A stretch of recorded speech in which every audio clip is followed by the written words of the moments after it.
Felix Foster didn't expect his first day as a substitute teacher at Crestmore Academy to start with spilled orange juice, a crying 6-year-old, and a woman in Laubaut heels arguing with the front office. But here he was, clutching his daughter's backpack and trying not to completely lose it.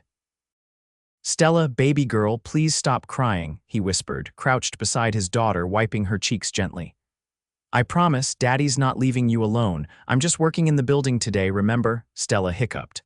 But what if you forget to pick me up again?" His chest tightened. That one time had haunted him for weeks. "I won't, I swear, cross my heart," he said, tracing an X over his chest. "You forgot my snack too," she sniffled. "That's why today I packed you too," he grinned, pulling out 2 granola bars from his coat pocket and holding them like a magician revealing a trick. She giggled finally, and he pressed a kiss to her forehead. "Mr. Foster," he turned.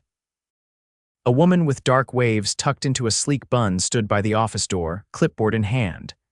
"We need you in room 2B. The teacher called out last minute." "Got it," he said, standing, then glanced at Stella. "You okay now?" She nodded, clutching her pink unicorn lunchbox. "You promise you'll pick me up yourself? I'll be the first face you see." He walked down the hallway, passing glass windows lined with student artwork, and tried not to feel like a total fraud. He wasn't really a teacher. He had a degree in literature, sure, but for the past few years, he'd been flipping burgers, stocking shelves, and doing anything he could to keep them afloat after Stella's mom left. This sub-gig was a lucky break. Crestmore was another world, parents in designer coats, kids with monogrammed backpacks, and classroom iPads newer than his car. Room 2B was buzzing as he stepped in. 20 middle schoolers glanced up at once. "Hi," he said, trying to sound confident. "I'm Mr. Foster. I'm your substitute today." He spent the next hour dodging spitballs, trying to explain Shakespeare to a group of 12-year-olds who preferred tick-tock, and wondering how anyone chose this job willingly. 2 hours later, during a chaotic lunch break in the faculty lounge, he was leaning over the sink, splashing cold water on his face when a voice behind him said, "Rough morning." He turned. She was stunning, tall, confident, wearing a navy suit that fit like it was made for her. Her dark eyes sparkled with amusement, and her voice was low but commanding. He straightened. "You could say that, first day." "Let me guess, room 2B, he chuckled. "How'd you know? They eat substitutes for breakfast." He laughed, the tension easing from his shoulders. "You a teacher here?" "No, my son's in first grade. I had a meeting with the head of school, thought I'd stop by the lounge for coffee." He nodded, running a hand through his hair. Felix Foster." "Nola Vance," she said, extending her hand. Her grip was firm, her nails a soft blush pink.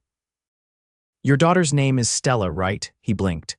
"Yeah, how'd you know?" "She was in tears at drop-off this morning. You handled it well." Felix looked down, a bit embarrassed. "She's had a hard year." Nola's expression softened. "You're doing a good job." A moment passed between them, quiet, warm, then the bell rang. Felix smiled awkwardly. "Duty calls."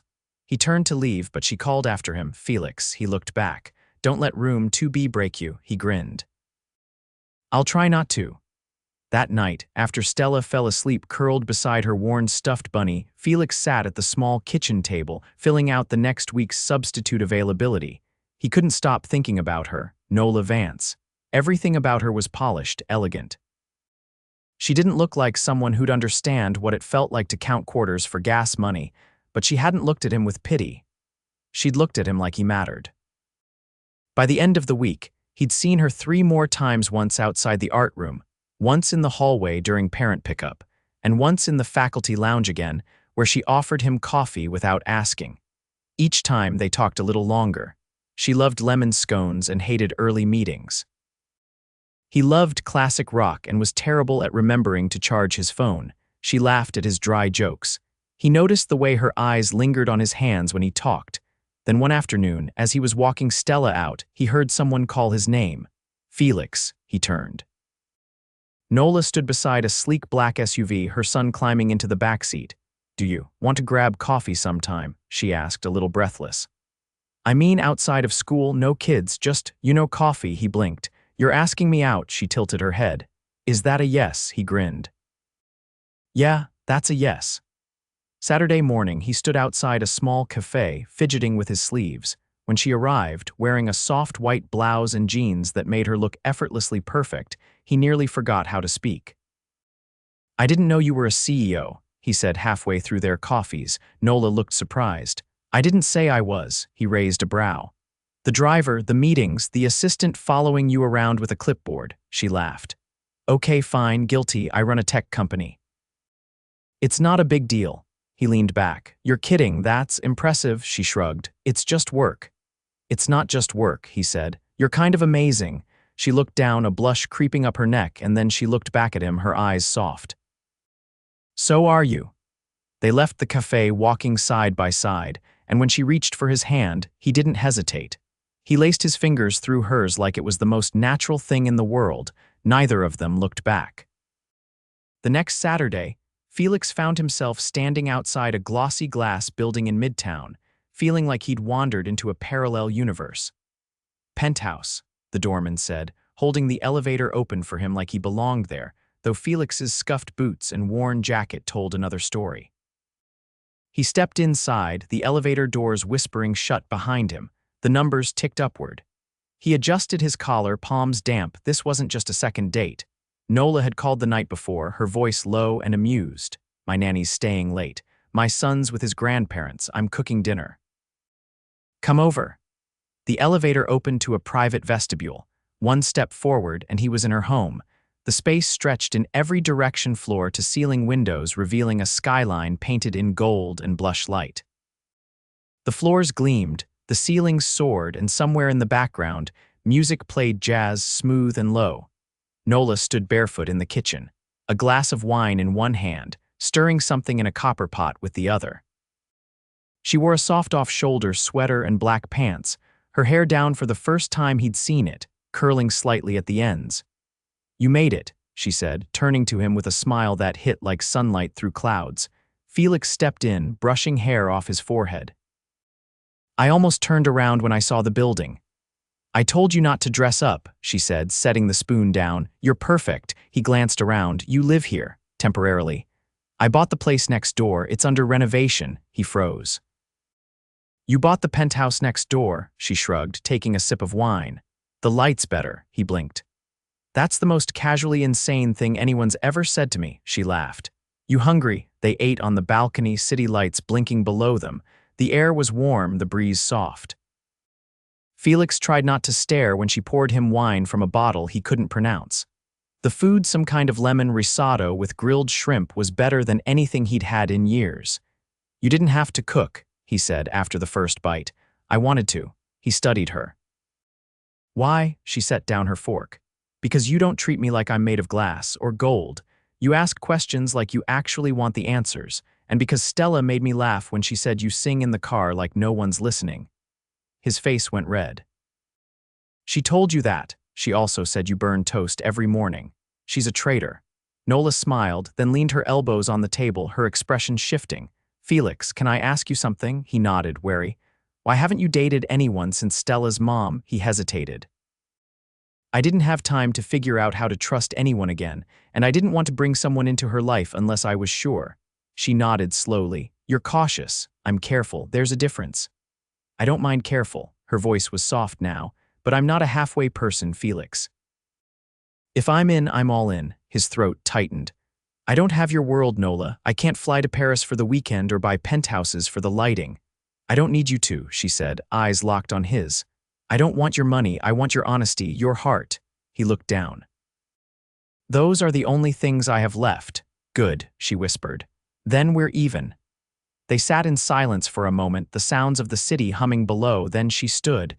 "Come here." He rose, unsure.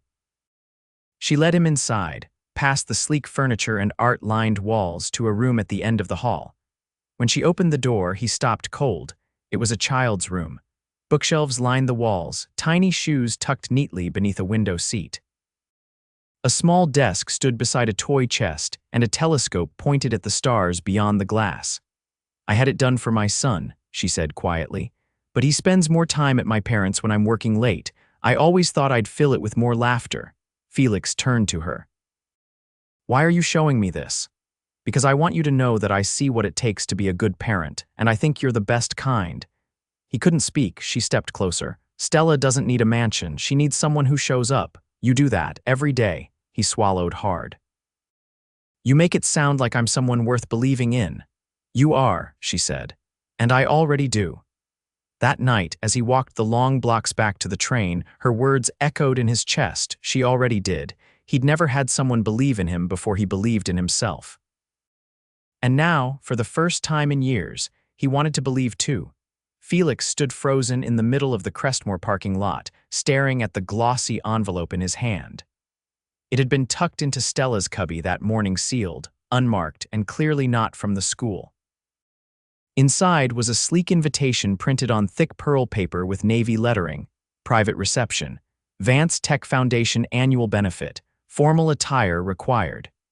He looked back toward the school steps, where Nola had just driven off in a silver car he didn't recognize. She hadn't mentioned it last night, even when they'd sat on the hood of his car eating burgers and talking about their favorite childhood memories. She hadn't even hinted. And now, she was inviting him to an event that, based on the words alone, sounded like the kind of evening where people bid on paintings and sip things from crystal glasses. That night, after tucking Stella into bed and promising her again that yes, he would absolutely come to her class poetry reading next week, he sat on the couch and stared at the invitation again. He didn't own a suit. The only formal jacket he had was from his sister's wedding 5 years ago, and it was currently doubling as a garment bag for 3 of Stella's old dresses he meant to donate. The next morning, he was early to Crestmore. Not as a substitute, this time he hadn't picked up any shifts this week, but because he needed to see her. Needed to understand why she'd invited him into a world he didn't belong in. He found her in the school garden, crouching beside her son as the class planted spring herbs. Her hair was back in a loose braid, and she was laughing at something her son had just said, sleeves rolled to her elbows and a faint smudge of dirt on her wrist. "You're here early," she said when she looked up and saw him. "I got your invitation." She wiped her hands on a towel and stood. "You're not coming." "I didn't say that," she studied him, "but you're thinking it." "I don't have the right tie." "Or the right anything. Then I'll take care of it." "I don't want you to. You don't want my help." "I don't want to be a project." Her expression didn't falter, but something in her eyes shifted. "You think that's what I'm doing?" "I don't know what I'm doing, Nola." "You're this," he gestured to her, to the garden, to the world around them, "and I'm hoping the gas light doesn't come on before payday." She stepped closer, voice low. "You think I care about your bank account. I think you don't realize how different we are." "I know exactly how different we are," she said, "and I'm still standing here." He exhaled hard. "I can't show up to some gala and pretend to know where the salad fork goes." "Then don't," she said. "Just show up." He hesitated. "And if I look like I don't belong, then I'll make sure everyone knows you do." He looked away, jaw tight, heart thudding like it had its own opinion on the matter. "I don't want to embarrass you. You couldn't if you tried." That night, he walked into a small tailor shop just off Lincoln Square. It smelled like cedar and old books, with bolts of fabric stacked along the walls and a bell that jingled when he stepped inside. By the end of the hour, he had a navy tuxedo being altered to fit his frame and a pair of shoes that cost more than his rent, but were already paid for in full, courtesy of Nola Vance. He'd argued briefly. The tailor had waved him off and said, "Miss Vance insists. She said to tell you she doesn't like waiting." He spent the next 2 days spiraling through every possible way the evening could go wrong. He practiced tying a bow tie using a YouTube video at least 20 times. He ironed his shirt twice. He made sure Stella was set for the night with his neighbor, whose daughter had agreed to babysit in exchange for a week's worth of rides to school. When he arrived at the venue, a historic art museum that looked like it had been carved from marble by royalty, he almost turned around. But then he saw her, descending the grand staircase in a navy satin gown that shimmered in the light like moonlit water. Nola looked like something out of another life. Her hair was swept up, her earrings caught the chandelier glow, and when she saw him, she smiled. Not polite, not reserved. "Radiant, all this?" she asked when he reached her. "For me," he looked down at the tuxedo. "You bought it." Yes, but you wore it, that counts. You clean up all right yourself, he said, voice low. The night unfolded in a blur of introductions, soft music, and passing waiters with trays of canapés Felix couldn't name. He shook hands with investors, nodded at developers, and stood beside Nola as she gave a speech that made the whole room go still. He watched her, transfixed not just by the way she spoke, but by the way people listened. She commanded the room without raising her voice. Every word had weight, every glance had purpose. When the applause faded and she returned to his side, he said quietly, "That was something." She looked up at him. "It was just a speech." "No," he said. "It was who you are." Later, on the museum rooftop beneath strands of golden lights, she pulled him aside. "Why did you really come tonight?" she asked. "Because I couldn't stop thinking about what you said." "Which part?" "That you'd make sure I belonged." She tilted her head. "And do you?" He looked around, then down at her. "Not really. But I think I belong with you." For a moment, neither of them breathed. Then she reached up, slid her hand behind his neck, and pulled him down into a kiss that had no business being that soft, that certain, in the middle of so much noise. When they broke apart, her voice was barely above a whisper. That's all I needed to hear. Felix stood in the narrow aisle of Crestmore's auditorium, clutching a paper program with crayon doodles across the bottom. The spring poetry reading was minutes from starting, and he could see Stella already seated on stage with the rest of her class, swinging her legs and whispering something to the boy beside her. The seat next to him creaked as someone slid into it. "I made it," Nola whispered, brushing a strand of hair behind her ear as she settled beside him. "Barely." He glanced at her, heart thudding with a now familiar ache of something that felt like more than just affection. "You didn't have to come." "I wanted to," she said, her voice quiet but firm. "I told you I show up." They didn't speak again until Stella's name was called. She stood, gripping her little paper in both hands, and walked to the microphone. "My poem is called My Dad is a Hero." Felix's breath caught. "He makes pancakes with too much syrup and sings in the car even when the windows are down. He tries really hard to remember things, and sometimes he forgets, but he always says sorry. He makes me laugh when I'm sad, and he always finds a way to make everything okay again. That's why he's my hero." Felix didn't move. Couldn't. When she finished, she looked straight at him, gave the smallest wave, and returned to her seat. He blinked rapidly, and Nola slipped her hand into his without a word. After the reading, they waited for Stella outside the auditorium doors. Children poured out in a wave of glitter and macaroni crafts. "I want to do something," Nola said softly, watching the doors. "I've been thinking about it for a while." Felix faced her. "What kind of something?" "Something that changes things. For you." For her. Before he could respond, Stella burst through the door, launching into his arms. "You heard it?" she asked, beaming up at him. "I did," he said, lifting her easily. "You're incredible," she grinned, then noticed Nola. "Did you hear it too?" "I wouldn't have missed it," Nola said. "That was the best poem I've ever heard." Stella glowed under the praise, then wriggled down. "Can we get ice cream?" "I'll take her," Nola offered. "You've got that meeting with the school director, don't you?" He blinked. "How did you?" "I may have spoken with her." He narrowed his eyes. "Nola, just go. It's not what you think." Still hesitant, he walked back into the building, met with the director, and left 20 minutes later with a dazed expression and a folder in hand. Outside, Nola and Stella were seated on the steps with 2 cones cherry vanilla for Stella, pistachio for Nola. "Well," she asked. Felix held up the folder. "They offered me a full-time position, literature and creative writing, starting in the fall." Stella gasped. "Daddy, that's your favorite thing." He looked between them. "You talked to them." "I pointed out that their budget had a gap and that they needed someone who could actually connect with the students. They figured out the rest." "I don't know what to say." "Say yes," she said. "And then let me help you with something else." She stood, brushing off her pants, and handed him a small envelope. Inside was a lease agreement. His name was on it, so was Stella's. "What is this?" "A 2-bedroom apartment. A block from the school, private laundry, a little balcony. Rent's covered for the year while you get settled. After that, we reassess." He stared at her. "You can't just—" "I'm not just doing anything. I'm investing in you, in her, in us." He opened his mouth, shut it, then turned to Stella. "What do you think? Does it have a bathtub?" Nola nodded. "A big one," Stella grinned. "Then I think we should do it." Felix let out a breath and looked at Nola.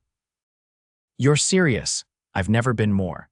That weekend, with the help of her assistant and a moving truck that arrived on the dot, they packed up his tiny apartment and moved into the new place. Stella chose the room with the window seat. Felix claimed the one with the view of the courtyard. That evening, once Stella was asleep beneath her new star-shaped nightlight, he stepped onto the balcony where Nola was waiting with 2 glasses of wine. "You're not afraid anymore," she said, handing him one. "Still terrified," he admitted. "But not of you." She leaned against the railing. "What then? That I'll screw this up, that I'll lose you. You won't." He looked at her. "How do you know?" "Because I've seen the way you fight for the people you love, and I've never had anyone fight for me like that before." He set his glass down. "Then I guess I better start." She turned to him, eyes shimmering under the porch light. "What do you mean?" "I love you, Nola." She froze. "I love the way you look at Stella like she's part of your world. I love that you never once made me feel like I had to be someone else. I love that you show up, even when I'm too proud to ask, and I want to be the man who shows up for you too." She didn't say anything for a long moment. Then she stepped forward and kissed him, soft and certain. When she pulled back, her voice broke slightly. "I love you too." They stood there a while longer, arms around each other, the city quiet for once. Inside, Stella stirred and turned over in her sleep. Felix whispered, "Looks like I belong after all." Nola smiled into his shoulder. "You always did." Felix adjusted the cuff of his shirt, watching his reflection in the mirror with a mix of disbelief and quiet resolve. He'd never worn a tailored shirt that didn't drown him in fabric or itch at the seams, but this one fit like it had been shaped around him. He turned slightly, checking the angle, then stepped out of the bedroom. Nola was sitting on the living room floor, surrounded by half-unpacked boxes and a trail of picture frames. Stella had gone to spend the weekend with her grandparents, Nola's idea, so they could finally settle into the new apartment without juggling bedtime routines and snack negotiations. She glanced up when she heard his footsteps. "You look like someone who's about to get interviewed for a magazine spread," she said, brushing dust from her hands. "I feel like someone who's already sweating through his shirt," he replied, tugging at the collar. "Are you sure about this?" "She's just a reporter," Nola said. "And she's not here to write a hit piece. She's doing a spotlight on the Foundation's education initiatives. You're part of that now, right?" he said. "Because apparently I'm the inspiring real-world application of accessible opportunity." "You are," she said, standing. "You're the story I'm proud to tell." The doorbell rang before he could say more. Nola opened the door, revealing a woman with a leather notebook and a camera bag.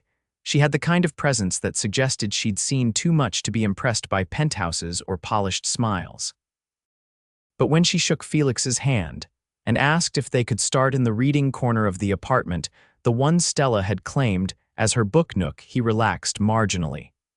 The interview lasted under an hour. The reporter asked about his transition into teaching, his thoughts on education equity, and at the end how he balanced being a single father with a full-time job.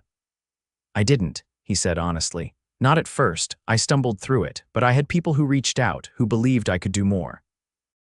So I tried harder, for my daughter, for myself." When she left, promising to send a draft before publication, Nola pulled him onto the sofa and curled beside him. "You didn't stumble through it," she said, resting her head on his shoulder. "You carried it." He looked down at her. "I didn't do it alone."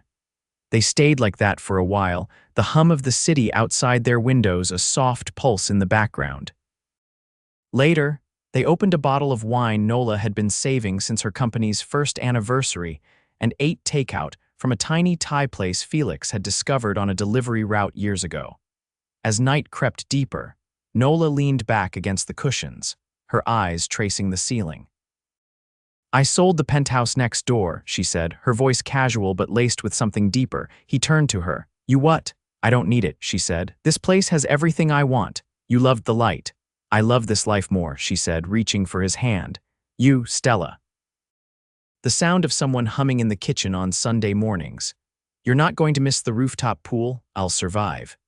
Besides, we've got the park now, and the farmer's market, and a neighbor who bakes too much banana bread." He smiled, then grew quiet. "I want to ask you something." She sat up, studying him. He reached into the side drawer and pulled out a small blue box. Not velvet, not branded, just simple and square. "I didn't plan to do this tonight," he said. "But there's never going to be a better moment than one where we're exactly ourselves." He opened it slowly. Inside was a ring that shimmered faintly in the low light, delicate and understated. "I don't have a mansion. I don't have a yacht. But I have a heart that's never belonged to anyone else the way it belongs to you. Will you marry me?" She stared at him, her lips parted slightly, silent for a full breath before answering, "Yes." She didn't shout it. She whispered it like a promise. And when he slipped the ring on her finger, her hands didn't tremble, they held fast. The wedding was small. Not because they couldn't afford something larger, but because they didn't want anything that didn't feel like them. It was held in the park down the street, under a canopy of trees just beginning to bloom. Stella wore a flower crown and walked Nola down the aisle, holding her hand with solemn pride. Felix's sister flew in from Denver. Nola's parents cried through the vows. The students from Felix's new writing class sent a video compilation of well wishes and terrible poetry that made them laugh until their faces hurt. They said, "I do," with bare feet in the grass, and promises they meant with every cell in their bodies. Afterward, Nola pulled him aside as the music started and the guests began to dance. "You do realize I'm never letting you go, right?" she asked. "I was counting on that." She leaned in, her breath warm against his ear. "And when we're old and wrinkled and arguing about who left the laundry in the dryer, I want you to remember this day." "I will," he said. "It's the day I stopped surviving and started living." Later, when the stars came out and the last toast had been made, they walked home hand in hand, shoes in one hand, bouquet in the other. Inside the apartment, a note sat on the kitchen counter from Stella. "Don't worry, I'm at Grammy's." "You two owe me ice cream." Felix laughed, setting it down. Nola stepped behind him, wrapping her arms around his waist. "We're going to be okay, aren't we?" "We already are," he said, turning to face her. She kissed him, slow and sure.